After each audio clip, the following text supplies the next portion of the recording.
जाई छही त जोगे जन ससुराबा कोई रदी है ये गोये हसन।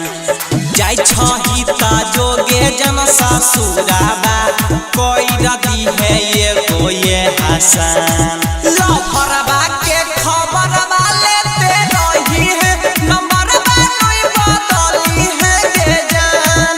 लो भरबा के खबर वाले ते रही है नंबर नहीं बदली है के जान।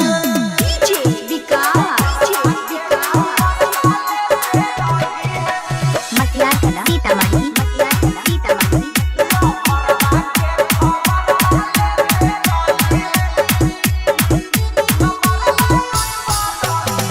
नंबर बदल भी तो केकरा से बतियाई गे दिलवा के दुखवा जानू केकरा से सुनाई गे।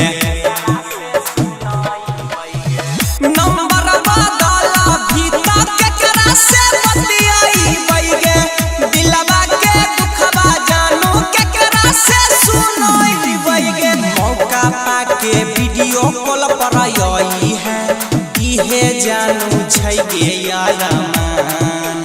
मौका पाके वीडियो कॉल पर आई है इहे जानू छै गे यारमान।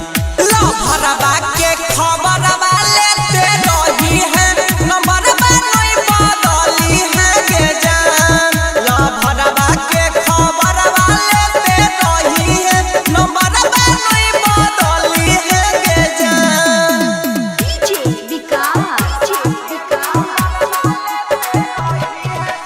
मटिया कला सीतामढ़ी रशीला रिकॉर्डिंग स्टूडियो हसनपुर।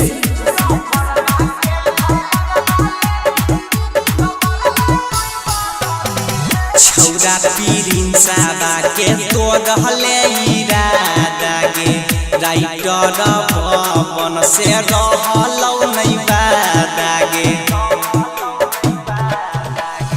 छौरा पीरिन साबा के तो रहले इरादा गे राइटर भवन से रहलौ नहीं बादा गे। देने छियौ प्यार में जानू रखने रही है हमर पहचान। देने छियौ प्यार में जे जान